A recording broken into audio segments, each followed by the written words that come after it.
Saya sih berharap Bu Mega baca nih statement saya di CNN ya. Artinya nggak ada desoekarnoisasi, dan nggak bisa juga peran seseorang ditambah-tambah, apalagi dikurangi. Semua berdasarkan fakta, semua berdasarkan kajian. Oke, lanjut. Assalamualaikum warahmatullahi wabarakatuh. Selamat siang, salam sejahtera untuk kita semua. Merdeka, merdeka, merdeka. Pekik merdeka sudah menjadi salam nasional berdasarkan maklumat pemerintah tanggal 31 Agustus tahun 1945. Namun sayangnya ketika BPIP berdiri, salam Pancasila atau salam merdeka diganti menjadi salam oleh sekelompok orang tertentu.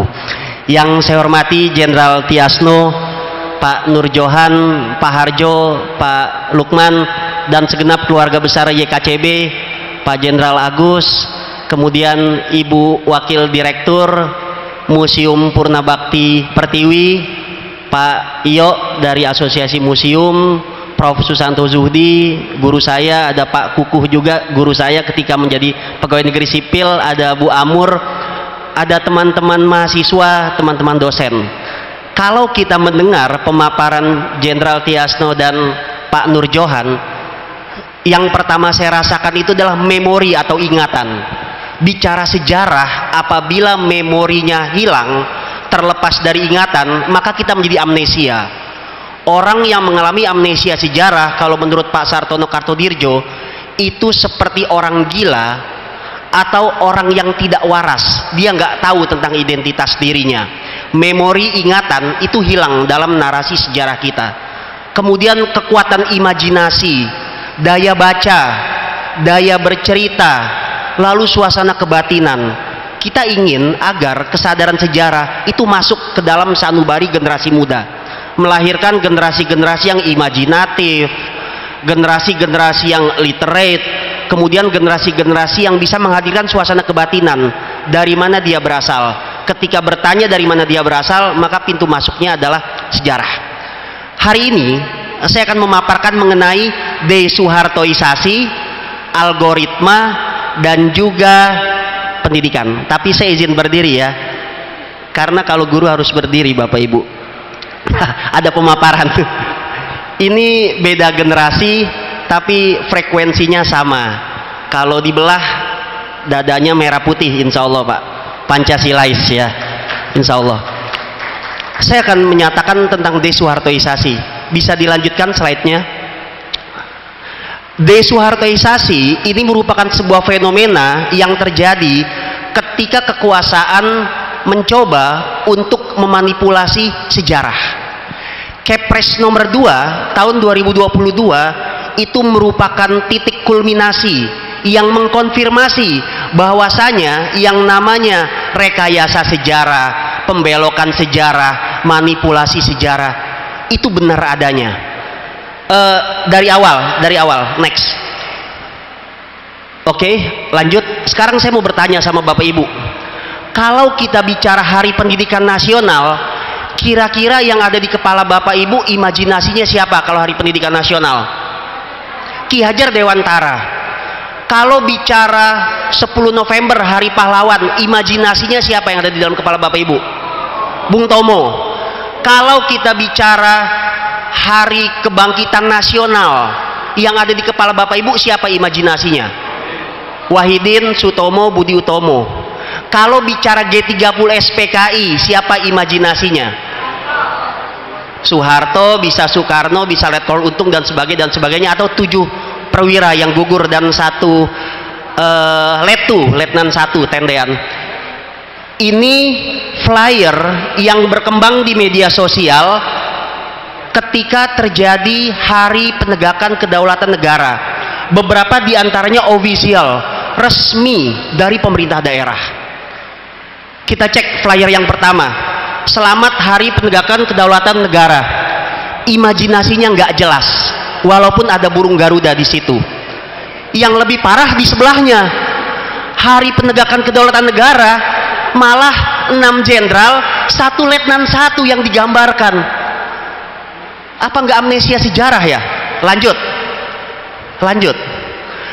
Ketika bicara Hari Penegakan Kedaulatan Negara, yang itu berkaitan langsung dengan serangan umum 1 Maret, yang dimunculkan Bung Hatta, Bung Karno, Bung Tomo.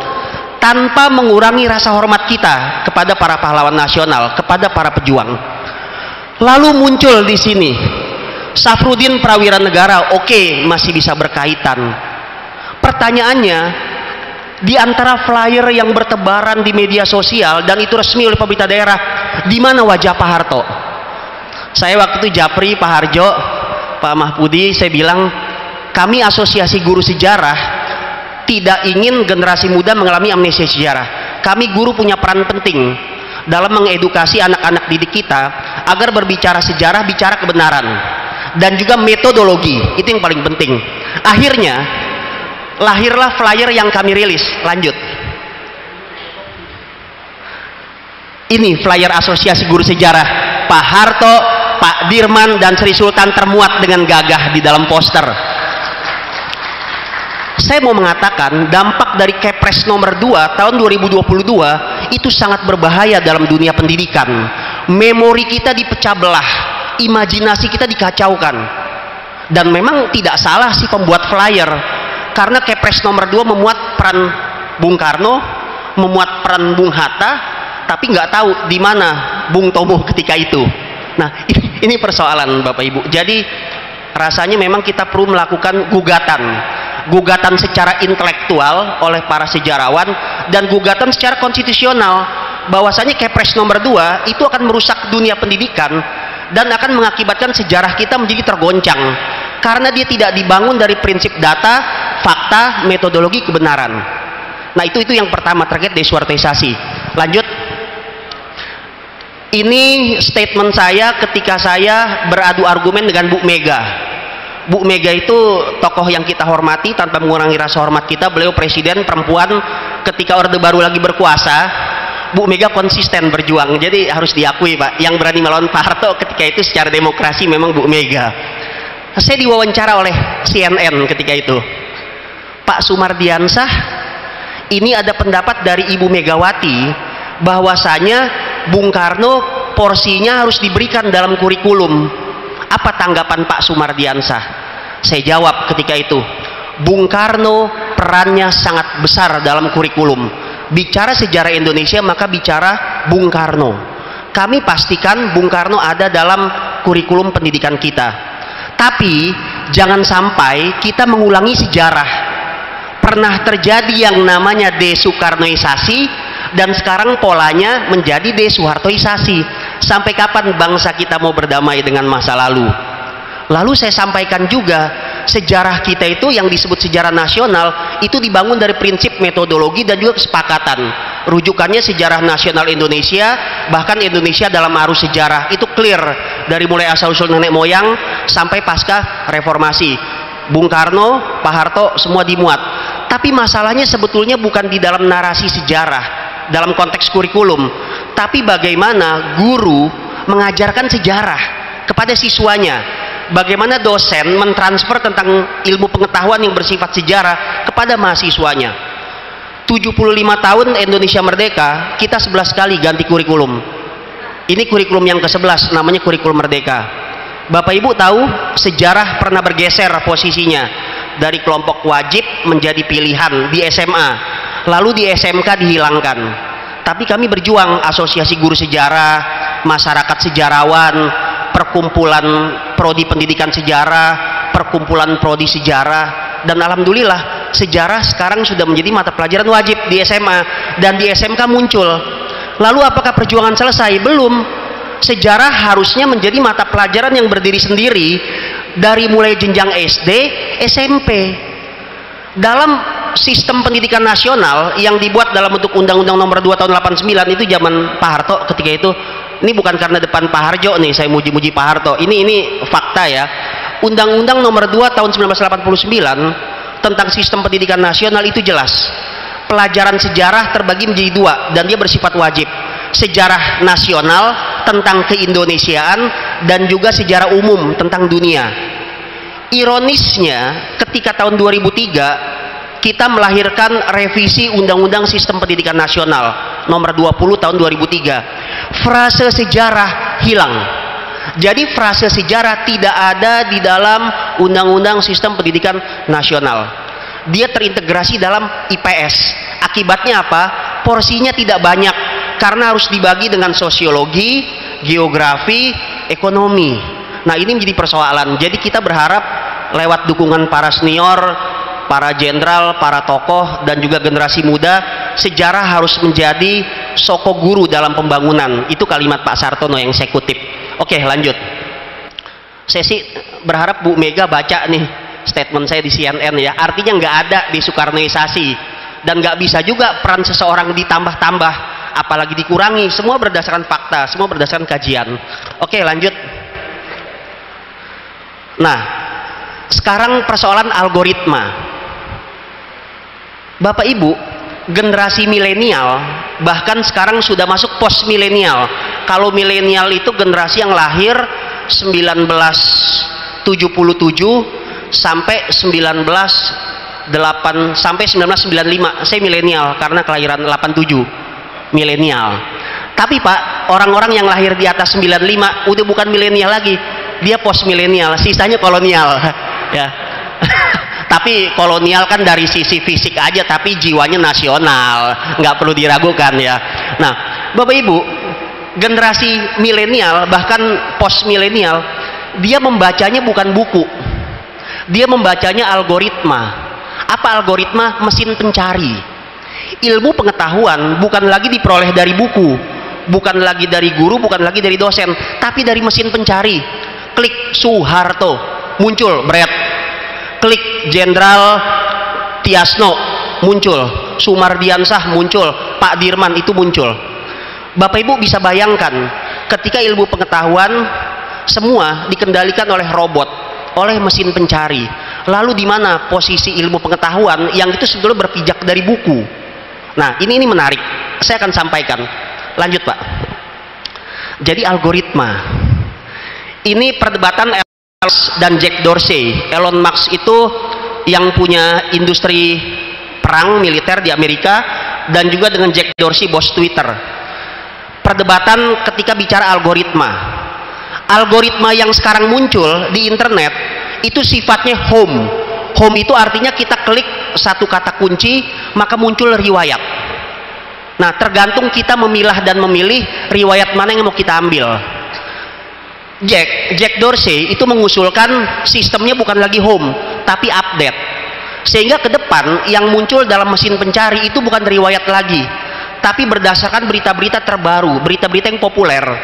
Pertanyaan saya, apabila kita para peneliti, para praktisi tidak mengintervensi media sosial, maka akan tertinggal satu langkah, karena ilmu pengetahuan yang bersifat konvensional dalam bentuk buku, dalam bentuk cerita, itu dia akan dibalap oleh informasi yang diupload ke dalam media sosial, ke dalam teknologi digital. Jangan sampai overlap atau timpang. Di dalam buku dikatakan A, tapi di dalam mesin pencari dikatakan B. Pemikiran kita diputarbalikkan oleh sesuatu yang bersifat imajinatif dan semu. Karena media sosial, algoritma.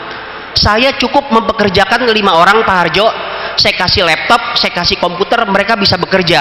Mengalahkan Profesor Susanto, Ibu Amur yang menulis buku dan meneliti 5 tahun, 10 tahun. Kalah oleh satu upload di sebuah website ataupun blog. Dan itu yang digunakan oleh anak-anak kita sebagai sumber kebenaran. Nah, ini saya rasa menarik kalau kita bicara tentang algoritma. Oke, lanjut. Ini gaya milenial, Bapak Ibu, nggak apa-apa ya. Nah, ini saya coba pakai algoritma. Saya klik di mesin pencari tokoh serangan umum 1 Maret. Alhamdulillah masih konsisten Pak Harto, Pak Dirman, dan juga Sri Sultan. Bung Tomo belum muncul di sini. Berarti dia lebih objektif daripada Kepres. Tepuk tangan buat mesin pencari. Dia lebih objektif dari Kepres. Bung Karno nggak muncul. Bung Hatta nggak muncul karena memang tanpa mengurangi rasa hormat, bukan di sini perannya. Nah, ini yang menarik. Tinggal nanti para peneliti, para praktisi upload agar narasi-narasinya betul-betul kredibel dan kuat secara metodologi. Oke, lanjut. Lalu saya coba kemusuk, Pak. Saya coba klik dengan mesin pencari kemusuk. Alhamdulillah yang muncul Museum Pak Harto. Masih ada monumen Pak Harto. Jangan sampai nanti kemusuk juga direkayasa. Yang muncul Bapia, Pak. Kalau kemusuk yang muncul Bapia nanti sejarahnya hilang. Ini udah bagus nih algoritmanya. Nah, tinggal ini yang kita intervensi dengan narasi. Narasi yang bersifat metodologis dan juga berpijak kepada realitas kebenaran. Oke, lanjut. Ini stimulus. Ini berbahaya. Kalau kita tidak kritis dan cerdas membaca media sosial.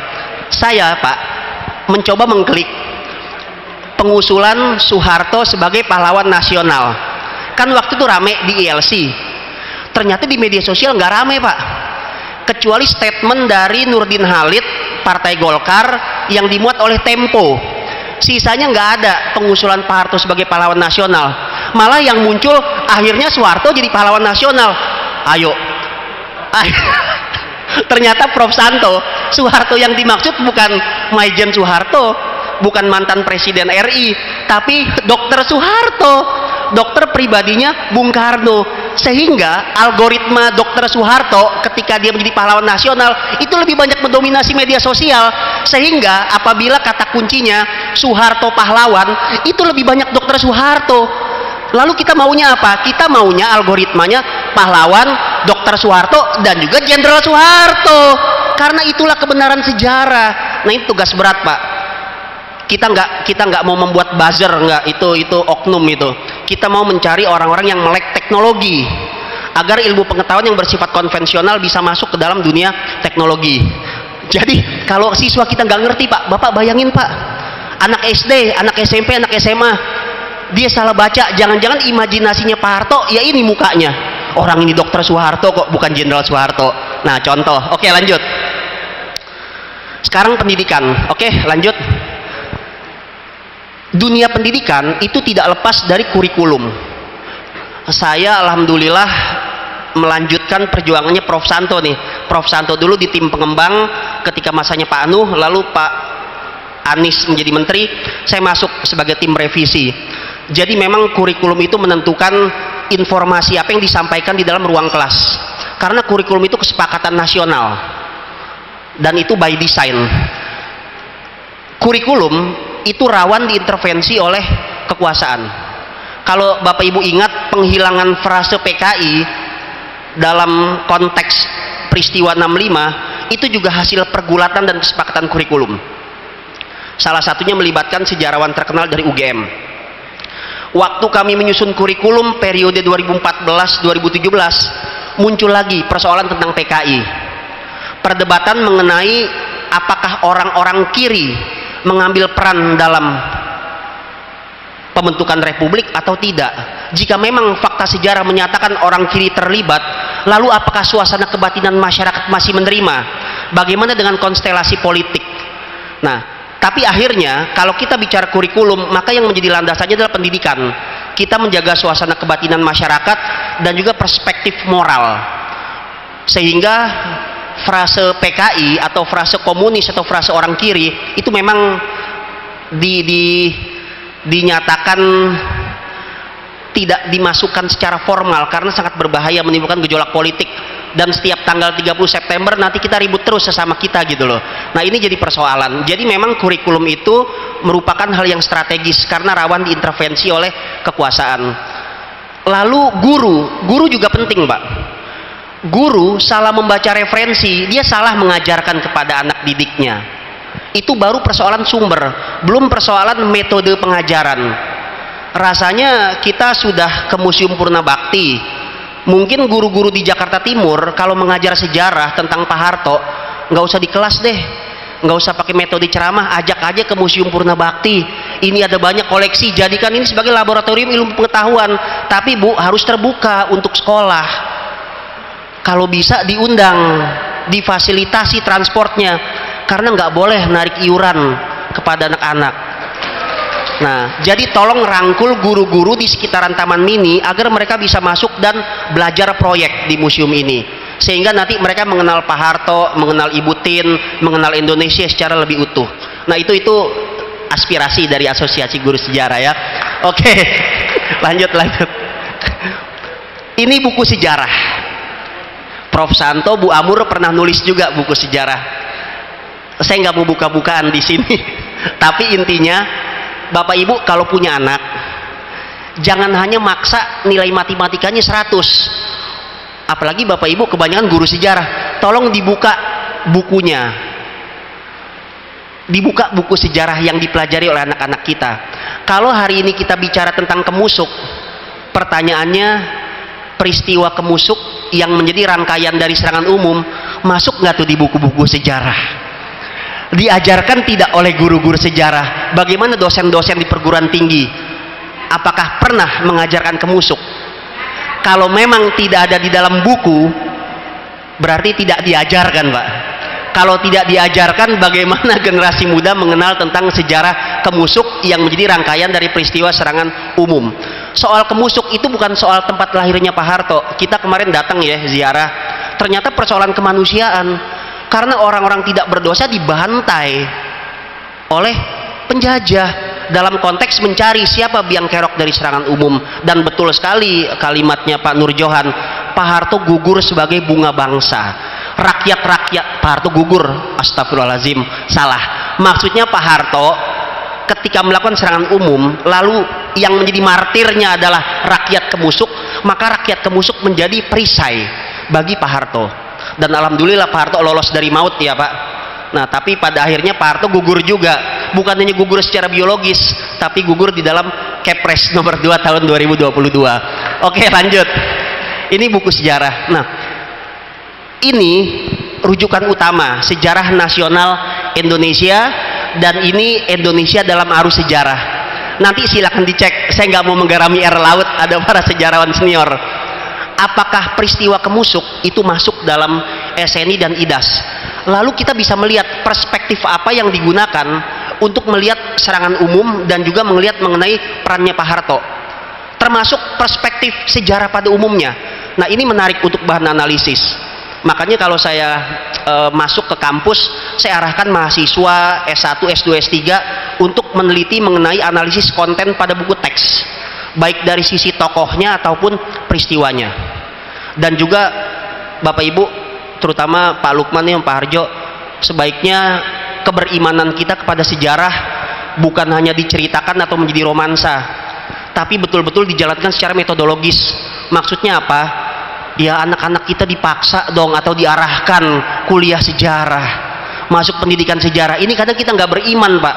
Kita membicarakan romansa sejarah, tapi kalau anak kita masuk sejarah kuliah nggak punya masa depan katanya, kan repot. Saya nggak tahu semua yang hadir di forum ini berapa orang yang memang menciptakan para ahli sejarah, para sejarawan-sejarawan untuk menempuh pendidikan di tingkat lanjut. Oke, S1-nya ekonomi dari UI, kemudian S2-nya juga ngambil manajemen dari UI, kan nggak apa-apa ngambil S2 lagi ilmu sejarah ya Pak di UI ya, atau ngambil lagi S3 pendidikan sejarah, agar tadi nih metodologi-metodologi tentang masa lalu itu juga diperkuat secara akademik. Pertanyaannya, apakah kita sudah masuk ke level situ, ataukah kuliah jurusan sejarah, pendidikan sejarah nggak favorit? Kita lebih bangga mencetak para engineer, para dokter, para ahli-ahli ilmu eksak. Nah itu jadi persoalan. Kalau saya sih punya keinginan, anak saya kan yang pertama saya beri nama Rumaisa Hafizah Indonesiana, ada Indonesianya di belakang. Dari kecil itu sudah saya ajak ke museum, dia hafal Indonesia Raya 3 stanza, umurnya 4 tahun. Anak 4 tahun hafal Indonesia Raya 4 stanza, 3 stanza. Lalu saya ajak ke museum, dan sepertinya saya mau didik dia menjadi sejarawan, tapi tergantung kesepakatan sama ibunya juga Pak, kan gitu kan. Karena kalau rumah tangga kan harus kesepakatan kedua belah pihak. Tapi intinya saya akan berikan ruang tumbuh kembang anak berdasarkan minat bakat dan mulai dipupuk sejak dini. Nah ini yang paling penting. Oke lanjut. Nah ini sebetulnya tuh film-film tentang Soeharto, tentang Pak Dirman itu sudah banyak muncul sebelum rame box office seperti sekarang Pak, XX1 kan gitu ya. Ini menarik nih, Janur Kuning. Kalau nggak salah itu ada tokoh siapa itu yang pakai kumis itu, yang pendek, Komarudin. Itu menarik itu, sebagai sejarah lokal diangkat tentang Komarudin, lalu tentang kode Janur Kuning yang digunakan oleh para tentara. Kemudian film G30 dan Trisula juga perlu diangkat nih Prof Santo. Banyak yang tidak melihat peristiwa 67 dalam konteks operasi penumpasan G30 SPKI di Blitar Selatan, Malang Selatan, dan Tulungagung. Kalau kemarin masuk ke Kemusuk, Pak Harjo, besok kita perlu jalan-jalan juga nih ke Tulungagung, Malang Selatan, dan juga Blitar Selatan untuk melihat Trisula. Ini bisa direpro berdasarkan temuan-temuan terbaru, interpretasi terbaru, dan juga artis-artis baru. Kalau artisnya masih yang lama di Ki Zulkarnain, dia lebih dekat dengan si Pitung. Nah, kita kan mau yang kekinian. Lanjut slide-nya. Kalau kekinian, nanti munculnya begini: Adipati Dolken, Aryo Bayu, Dian Sastro. Kan itu menarik. Jadi generasi sekarang mana kenal di Ki Zulkarnain Pak Elvi Sukaesi? Nggak kenal. Dia kenalnya Adipati Dolken, kemudian Pevita Pierce, Herjunot Ali, Dian Sastro, Nicholas Saputra, kan gitu kan. Apalagi tuh yang penyanyi yang terkenal tuh, kok saya jadi lupa ya, nyanyian BCL kan gitu.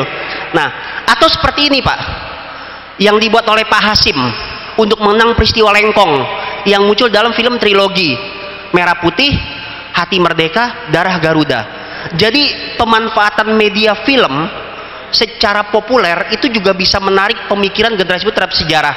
Tapi lagi-lagi hati-hati juga. Kenapa hati-hati? Pernah ada penelitian tentang film Suhokji. Bapak Ibu tahu nggak, Suhokji itu kan perannya diperankan oleh Nicholas Saputra. Waktu kita tanya di dalam buku catatan demonstran beberapa orang yang pernah dekat, Suhokji aslinya itu sipit, badannya kecil. Nicholas Saputra kan tinggi besar Pak. Jangan sampai imajinasi orang tentang Suhokji lebih dekat dengan Nicholas Saputra daripada dia yang asli. Kan itu berbahaya. Bicara Bung Karno, jangan sampai memori anak lebih dekatnya dengan Aryo Bayu. Nah, itulah pentingnya pendidikan. Ini artis loh, Bung Karno yang ini fotonya. Nah, dan memang yang lebih baik adalah castingnya Pak, cari yang benar-benar mirip Pak. Kalau di film G30 SPKI itu yang jadi Pak Harto itu siapa? Katamso itu, Katamsi ya? Katamsi. Saya agak inget memori dikit Pak. Saya sedikit-sedikit tahu generasinya Pak Mahfudi, kayak Tommy J. Pisa gitu misalkan ya. Itu gara-gara ayah saya suka muter film-film Tempo dulu, dan juga lagu-lagu dalam dulu piringan hitam ya, laserdisc, kemudian VCD, DVD. Nah, jadi ada memori di dalamnya ya. Oke, lanjut. Ini penutup dari saya, sebab sejarah adalah kejujuran. Kejujuran dari sisi data, kejujuran dari sisi fakta, kejujuran dari sisi interpretasi. Sejarah senantiasa menghadirkan kebenaran dan juga kebijaksanaan. Sejarah harus dijernihkan agar dia tidak mengalami kesalahan. Apa kesalahan sejarah? Sejarah yang dihilangkan atau sejarah yang dibelokkan. Terima kasih. Billahi taufiq wal hidayah. Wassalamualaikum warahmatullahi wabarakatuh.